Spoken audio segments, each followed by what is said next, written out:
요한일서 4장. 진정으로 사랑하는 형제들이여, 어떤 사람이 하나님의 말씀을 전합니다 라고 하더라도 전적으로 믿지는 마십시오. 먼저 그것이 참으로 하나님께서 하신 말씀인가를 시험하여 보십시오. 많은 거짓 예언자들이 사방에 나타나고 있기 때문입니다. 그들의 가르침이 성령께서 일러주신 것인지를 알아내는 방법이 있습니다. 하나님의 아들인 예수 그리스도가 실제로 사람의 몸으로 오셨다는 사실을 그들이 받아들이느냐 않느냐 하는 것입니다. 만일 그들이 이 사실을 받아들이다면 그들의 가르침이 하나님께로부터 온 것임을 인정해도 좋을 것입니다. 그러나 그들이 이 사실을 받아들이지 않는다면 그 가르침은 하나님께 받은 것이 아니라 적그리스도와 같은 그리스도를 대적하는 자에게서 온 것입니다. 이 적그리스도가 나타나리라는 것은 여러분도 이미 들어서 알고 있을 것입니다. 그들이 벌써 여기저기에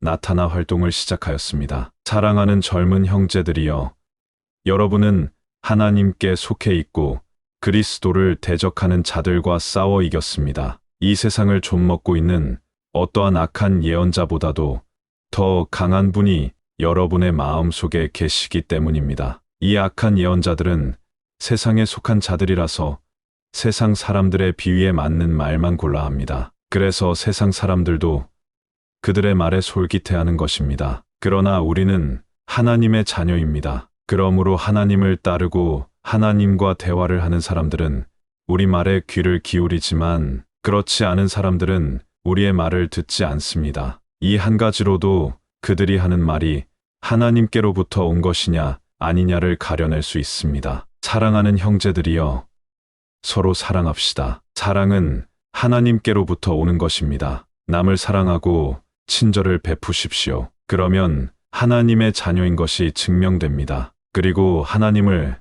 더욱더 깊이 알 수 있게 됩니다. 남을 사랑하지 않는 불친절한 사람은 하나님을 알지 못한다는 증거입니다. 하나님은 사랑이기 때문입니다. 하나님께서는 당신의 외아들을 이 악한 세상에 보내주셨습니다. 그리고 그 아들의 죽음을 통해서 우리에게 영원한 생명을 가져다 줌으로써 얼마나 우리를 사랑하고 있는가를 보여주셨습니다. 이러한 하나님에게서 우리는 참 사랑이 무엇인지를 알게 되었습니다. 참 사랑은 하나님을 향한 우리의 사랑이 아니라 우리를 향한 하나님의 사랑입니다. 이 사랑은 우리 죄 때문에 진노하신 하나님께서 우리를 벌하시는 대신 사랑하는 외아들을 희생제물로 내주신 데서 나타났습니다. 이것이야말로 사랑의 극치입니다. 사랑하는 형제들이여, 하나님께서 이렇게까지 우리를 사랑하셨으니 우리가 어떻게 서로 사랑하기를 마다하겠습니까? 우리는 지금까지 한 번도 하나님을 뵌 적이 없습니다. 그러나 우리가 서로 사랑할 때 하나님께서는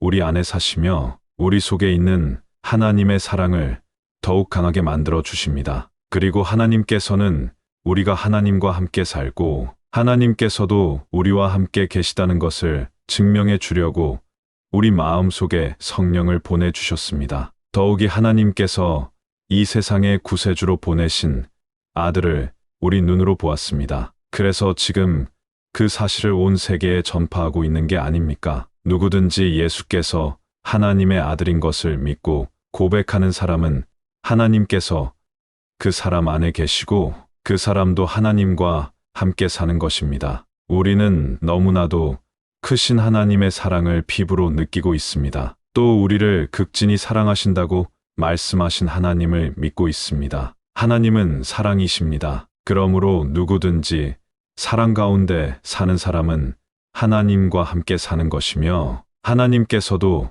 그 사람 안에 계시는 것입니다. 그리스도와 함께 살 때 우리의 사랑은 성장하여 더 완전한 것이 되어갑니다. 그렇게 되면 우리는 심판의 날에 부끄러움을 당하거나 당황하지 않고 확신과 기쁨을 가지고 주님의 얼굴을 대할 수 있게 될 것입니다. 주께서 우리를 사랑하시고 우리 또한 주님을 사랑하고 있기 때문입니다. 완전한 사랑으로 우리를 사랑해 주시는 분을 두려워할 필요가 있습니까? 하나님의 완전한 사랑은 하나님께서 우리에게 어떻게 하실 것인가에 대한 두려움을 다 몰아냅니다. 그런데도 우리가 두려워하고 있다면 그것은 하나님께서 하실 일에 불안을 가지고 있음을 말합니다. 그리고 아직도 하나님의 사랑을 충분히 알지 못한다는 증거입니다. 하나님께서 우리를 사랑하셨기 때문에 우리도 그 사랑을 배우게 된 것입니다. 만일 누가 입으로는 나는 하나님을 사랑하고 있다고 하면서 믿음의 형제를 계속 미워하고 있다면